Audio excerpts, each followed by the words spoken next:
de acordo com a letra D do inciso 1 do artigo 46 da Lei nº 9.610, de 19 de fevereiro de 1998. Distribuição gratuita. Proibida a venda e comercialização. Prezados, alguns dos nossos audiolivros podem constar falhas no final das faixas de áudio. Infelizmente, é irreversível, pois os mesmos foram gravados em fitas cassetes. Agradecemos a sua compreensão.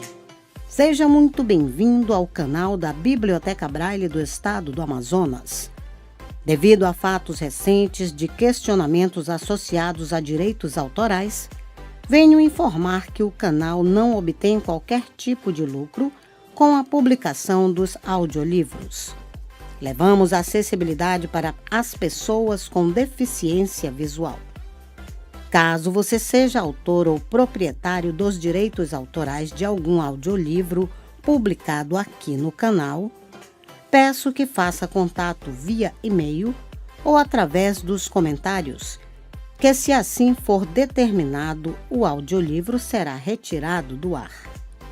Relembrando, não queremos e não obtemos nenhum tipo de lucro com as visualizações. Nosso objetivo é levar a acessibilidade para as pessoas com deficiência visual. Agradecemos pela sua atenção. Livro postado por Larissa Martins. Se você gostou, deixe seu like e se inscreva no nosso canal.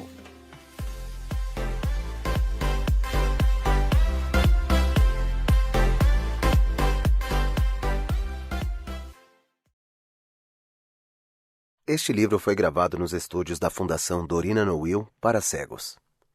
Nome do livro: A Máscara da Morte Vermelha. Autor: Edgar Allan Poe. Descrição de capa: fundo composto por manchas e respingos em tons de vermelho, bege e preto. Na lateral direita, o desenho em traços pretos e finos de um relógio de pêndulo antigo e ornamento, com números romanos. Ao lado dele, à esquerda, um ser coberto por casaco e capuz preto, ficando à mostra apenas o seu rosto, que lembra uma caveira. Branco, com os olhos fundos e pretos, coberto por manchas vermelhas e escuras. Acima dele, Histórias Extraordinárias, em letras pequenas e brancas, seguido por Edgar Allan Poe, também em branco e em tamanho maior, sendo que a palavra Poe está em letras maiores e amarelas. Abaixo, dentro de uma forma preta, A Máscara da Morte Vermelha, em letras amarelas. Abaixo, ilustrações de Polly Bernathen, em letras brancas e menores. No canto inferior esquerdo, logo da editora: Melhoramentos. Leitura de contracapa. Edgar Allan Poe é um verdadeiro gênio. Criador de uma literatura inquietante, ele maneja como nenhum outro a arte de aguçar a curiosidade pelo imprevisto, pelo terror. Sempre numa atmosfera de suspense, esse escritor norte-americano do século XIX, que inventou o conto policial e o thriller psicológico, junta em suas narrativas elementos perturbadores como o sobrenatural, o fantástico e o insólito. Os contos, repletos de mistérios, trazem detalhes minuciosos de sentimentos, lugares e personagens, e envolvem tão profundamente o leitor que já não consegue escapar do extraordinário mundo de Poe. Pasta 1. A Morte Vermelha havia muito devastado o país. Nenhuma praga jamais fora tão fatal ou horrenda. Ela se manifestava pelo sangue, e este era sua marca. O vermelho e o terror do sangue. Vinham dores agudas, tontura repentina e sangramento abundante pelos poros, seguido de liquefação do organismo.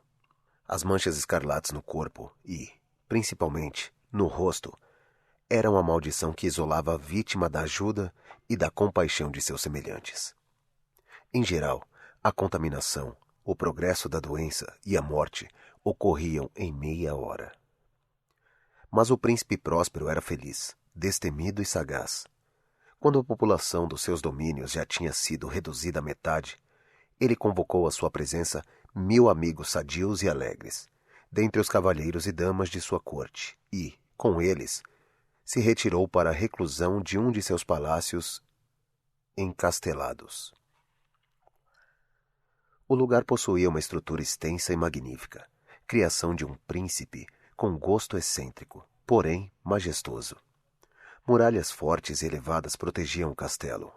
O acesso era através de portões de ferro. Os cortesãos, após entrarem, soldaram as trancas dos portões com a ajuda de fornalhas e malhos. Tinham decidido não deixar meios de ingresso ou fuga, no caso de surgirem lá dentro impulsos desesperados. A fortaleza fora amplamente abastecida. Com tais precauções, os cortesãos esperavam evitar o contágio. Que o mundo exterior cuidasse de si mesmo. Enquanto isso, era bobagem se preocupar ou até mesmo pensar no assunto. O príncipe providenciara todas as formas de diversão. Havia bufões, atores, dançarinas, músicos, belas mulheres e vinhos. Tudo isso, mais segurança dentro da fortaleza. Fora, a morte vermelha. No final do 5º ou 6º mês de retiro, enquanto a peste assolava furiosamente o mundo exterior, o príncipe Próspero resolveu divertir seus 1000 amigos com um baile de máscaras de suntuosidade invulgar. Aquele baile foi um acontecimento exuberante. Mas primeiro, deixe-me falar sobre as dependências em que ele ocorreu. Eram 7 salas, que formavam uma suíte imperial. Eram muitos palácios. Quando as portas dobradiças entre as salas são abertas, tais suítes formam um único salão comprido. Assim, a vista de toda a extensão do salão é praticamente desimpedida. Ali, o caso era muito diferente, como se poderia esperar, dado o gosto do príncipe pelo bizarro. As salas eram dispostas de forma tão irregular que a vista alcançava pouco mais do que uma de cada vez. Havia uma volta a cada 20 ou 30 metros. A cada uma delas produzia um efeito novo. À direita e à esquerda de cada parede, bem no meio, havia uma janela gótica, alta e estreita, dando para um corredor fechado que acompanhava a sinuosidade da suíte. Essas janelas eram feitas de vidro tingido, cuja cor variava de acordo com a nuance dominante da câmara para onde se abria. A da extremidade na parte leste, por exemplo, era azul, e azul brilhante eram suas janelas. Uma outra câmara ostentava decorações e tapeçarias de cor púrpura, e ali os vidros eram purpúreos. A terceira sala era totalmente verde, assim como as janelas. A quarta era decorada e iluminada em laranja, a quinta em branco e a sexta em violeta. A sétima câmara era totalmente recoberta por tapeçarias de veludo negro, que pendiam do teto, cobriam as paredes e caíam em grandes dobras sobre o carpete de material e tonalidade idênticos. Mas, ao contrário dos outros aposentos, nesse a cor das janelas não correspondia à decoração. Seus vidros eram de cor escarlate, uma tonalidade escura de sangue. Não havia luminárias ou velas emanando nenhum tipo de luz dentro dessas câmaras. Entretanto, nos corredores que acompanhavam a suíte ficavam, sobre tripés, atrás de cada janela, braseiros com fogo, projetando seus raios através do vidro tingido e assim iluminando brilhantemente as salas. Isso produzia uma quantidade de efeitos visuais fantásticos e grandiosos. Assim, na câmara da parte oeste, a negra, o efeito da luz do fogo através dos vidros cor de sangue era por demais assustador, produzindo uma visão tão desvairada das feições de quem entrara ali que poucos ousavam pôr os pés naquele recinto. Era nessa sala também que ficava um gigantesco relógio de ébano, apoiado na parede do lado oeste. Seu pêndulo balançava de um lado para o outro, com uma batida monótona, pesada, melancólica. E quando o ponteiro dos minutos completava a volta e uma hora cheia seria anunciada, vinha, dos pulmões de bronze do relógio, um som que era claro, alto, profundo e extremamente musical. mas de uma nota tão particular que, a cada hora, os músicos da orquestra eram compelidos a parar de tocar, momentaneamente, para escutar esse som. Assim, os valsistas eram forçados a cessar suas evoluções, o que provocava um breve desconcerto na alegria de todos.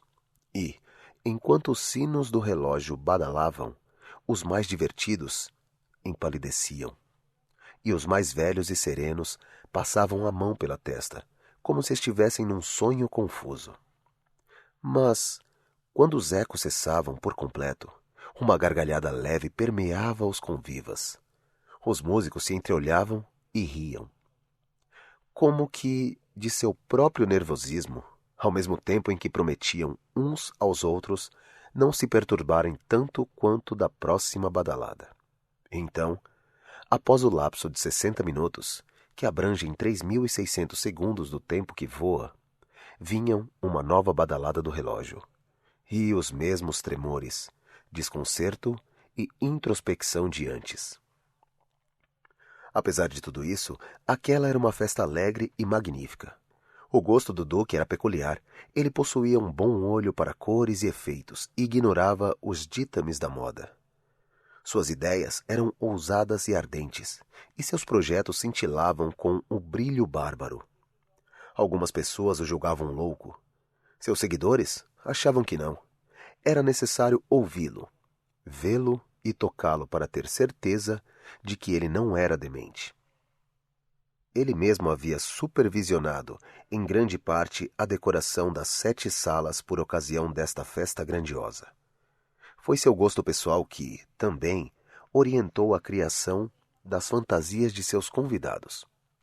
Por certo que eram grotescas, havia muito brilho e ostentação, malícia e ilusão. Muito disso foi visto desde então nas encenações de Hernani, famosa peça teatral de Victor Hugo. Havia figuras arabescas com enfeites e adornos inadequados. Havia fantasias delirantes, tais como as de um louco. Havia algo de belo, algo de bizarro, um pouco de terrível, mas nada que provocasse aversão. Pelas 7 câmaras desfilavam de fato uma multidão de sonhos. E estes sonhos, os sonhos, desfiguravam-se em seu caminho, com os matizes das salas, fazendo a música desregrada da orquestra parecer o eco de seus passos. E, na hora certa, faz-se presente o relógio de ébano que fica no salão de veludo. Então, por um instante, tudo para. Tudo é silêncio, salvo a voz do relógio. Os sonhos parecem congelados, mas os ecos das badaladas somem na noite. Eles duram apenas um instante, e uma risada leve, contida, os segue em sua saída. E novamente a música cresce, e os sonhos vivem, e se contorcem mais alegremente que nunca, assumindo os matizes das muitas janelas coloridas que filtram os raios de luz vindo dos tripés. No entanto, nenhum dos mascarados se aventura na sala localizada mais a oeste das 7, pois a noite está minguando, e lá flui uma luz cada vez mais rubra através dos painéis cor de sangue. O negro das cortinas de veludo assusta, e, para aquele cujo pé pousa sobre o carpete escuro, vem do relógio de ébano próximo um som abafado, que é mais empático do que os outros sons que chegam aos ouvidos daqueles que se abandonam aos divertimentos remotos das outras salas. Mas esses outros aposentos estavam apinhados de convivas, e neles batia febrilmente o coração da vida. E o festim contínuo em seu turbilhão, até que o relógio começou a anunciar a meia-noite. Então a música cessou, como já falei, e as evoluções dos valsistas pararam. Houve a interrupção desconfortável de todas as atividades, como antes, mas agora seriam 12 as badaladas a serem soadas pelo relógio. E assim aconteceu. Talvez a reflexão tenha se infiltrado com mais tempo na mente de alguns dos que festejavam. Talvez tenha sido assim também que, antes que os últimos ecos da última badalada se afundassem totalmente no silêncio, muitos indivíduos, na multidão, perceberam a presença de uma figura mascarada que não tinha chamado a atenção de ninguém até o momento. E, tendo a notícia dessa nova presença se espalhado pelos aposentos, provocou entre os convivas um rumor, um burburinho, expressando desaprovação e surpresa, e depois, finalmente, medo, horror e repulsa.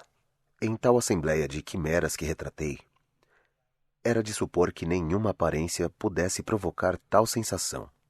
Na verdade, a permissão para fantasias naquela noite era praticamente irrestrita. Mas a figura em questão tinha surpreendido o mau gosto, ultrapassado até mesmo os limites da permissividade do príncipe. Existem acordes, no coração dos mais ousados, que não podem ser atingidos sem emoção. Mesmo para aqueles completamente perdidos, para quem vida e morte são gracejos. Há questões das quais não se pode zombar. Todos os presentes, de fato, pareciam concordar que na fantasia e na atitude do estranho não havia graça nem decoro. A figura, alta e magra, estava em volta dos pés, a cabeça em uma mortalha. A máscara que escondia o rosto era tão perfeita na imitação das feições de um cadáver que uma análise cuidadosa teria dificuldade para perceber a ilusão. Ainda assim, tudo isso poderia ter sido suportado, se não aprovado pelos convivas ensandecidos. Mas o mascarado tinha ido ao limite de simbolizar a morte vermelha. Suas vestes estavam manchadas de sangue, e sua frote larga, assim como a face, borrifada com um horror escarlate. Quando os olhos do príncipe Próspero deram com essa imagem espectral, que, com movimentos lentos e solenes como se para sustentar seu papel, caminhava entre os valsistas, ele se convulsionou, num primeiro momento, com um forte tremor de horror ou desgosto, e, em seguida, sua fronte ficou rubra de raiva. "Quem ousa?" Ele indagou asperamente aos cortesãos próximos. "Quem ousa nos insultar com essa zombaria blasfema? Agarrem-no e tirem sua máscara, para que saibamos quem vamos enforcar ao amanhecer nas muralhas." Foi na câmara da parte leste, a azul, em que o príncipe Próspero proferiu essas palavras. Elas ecoaram em alto e bom som pelas 7 salas, pois o príncipe era um homem destemido e robusto, e a música tinha cessado com um aceno de sua mão. Era na sala azul que o príncipe estava, com um grupo de cortesãos pálidos ao seu lado. Primeiro, quando ele falou, houve um breve movimento deste grupo na direção do intruso, que, naquele momento, estava ao alcance e, com passos deliberados e lentos, aproximou-se do príncipe. Mas devido a um espanto indefinido que a arrogância insensata do mascarado provocara em todos, ninguém ousou se adiantar e detê-lo. Assim, desimpedido, ele passou a menos de 1 metro do príncipe e, enquanto a multidão se encolhia junto às paredes das salas, o estranho seguia seu caminho sem obstáculos, com os mesmos passos solenes e medidos que o tinha destacado em princípio. E assim foi da sala azul para a púrpura, da púrpura para a verde, da verde para a laranja, e desta para a branca, e dali para a violeta, sem que nenhuma iniciativa para detê-lo fosse tomada. Foi então que o príncipe Próspero, enlouquecido de raiva por sua própria e momentânea covardia, correu apressadamente ao longo das 6 câmaras, sem que ninguém o seguisse em decorrência do terror mortal de que todos se apossara. Ele conduzia erguida uma adaga e tinha chegado, rápida e impetuosamente, a 3 ou 4 passos da figura, quando esta, tendo chegado à extremidade do aposento de veludo, voltou-se repentinamente e confrontou seu perseguidor. Um grito agudo e a adaga caiu, reluzente, sobre o carpete, no qual logo depois tombou prostrado sem vida o príncipe Próspero. Então, impelidos pela coragem insensata do desespero, vários convivas correram até a sala negra e, agarrando o mascarado, cuja grande figura permanecia ereta e imóvel à sombra do relógio de ébano, emudeceram de horror diante das vestes fúnebres, e da máscara cadavérica, que manusearam com violenta grosseria ao constatar que não estavam ocupadas por nenhuma forma tangível. E assim foi percebida a presença da Morte Vermelha. Ela havia chegado como um ladrão na noite e, um por um, caíram os convivas no chão, umedecidos de sangue, o sangue em que festejavam, e morreram todos na posição desesperada em que tombaram. E a vida do relógio de ébano se esgotou junto com a do último convidado, e as chamas dos braseiros expiraram, e a escuridão, e a ruína, e a Morte Vermelha estenderam seus domínios infinitos. Pasta 2. Edgar Allan Poe nasceu em Boston, Estados Unidos, em 1809. Perdeu os pais aos 2 anos e foi adotado pelo casal Allan, com o qual se mudou para Londres. Em meio à passagem de castelos e antigos casarões, que lhe proporcionavam inevitáveis impressões de horror, Poe desenvolveu seus estudos dando várias demonstrações de talento precoce. Mais tarde, voltou para os Estados Unidos, onde produziu vasta obra literária. Ganhou diversos concursos com seus fabulosos contos e adquiriu fama e dinheiro como redator de vários jornais. Mas Poe era um gênio atormentado e desperdiçou muito de seu tempo e de seu dinheiro com jogo e álcool. Vítima de seus vícios, ele morreu em outubro de 1849. Sua obra compreende mais de 50 poemas, 2 romances, mais de 70 contos e um tratado filosófico e uma grande quantidade de ensaios. O ilustrador Paul Bernat nasceu em Buenos Aires, Argentina, em 1972. É formado pela Escola Nacional de Artes, que lhe ensinou o manejo de várias técnicas artísticas. Paul trabalhou em publicidade, em desenho animado e, nos últimos anos, é colaborador do periódico Clarim. Além disso, tem se dedicado à ilustração de livros para crianças e jovens, publicando diversos títulos, muitos premiados, na Argentina, México, Espanha, Austrália, Inglaterra e Estados Unidos. Fim do livro. A Máscara da Morte Vermelha. Este livro foi gravado e masterizado nos estúdios da Fundação Dorina Nowill para cegos, sem fins lucrativos, para uso exclusivo de deficientes visuais, sendo proibida a venda, reprodução e comercialização. Livro A Máscara da Morte Vermelha. Autor Edgar Allan Poe. Número de páginas 20. Copyright 2006, Editora Melhoramentos Limitada. Título original La Máscara de la Muerte Roja. Tradução Antônio Carlos Vilela. Editora Melhoramentos. Cidade São Paulo. Ano 2006. Lido por Douglas Monteiro. Em 4 de maio de 2016. Editado por Tainá Grace.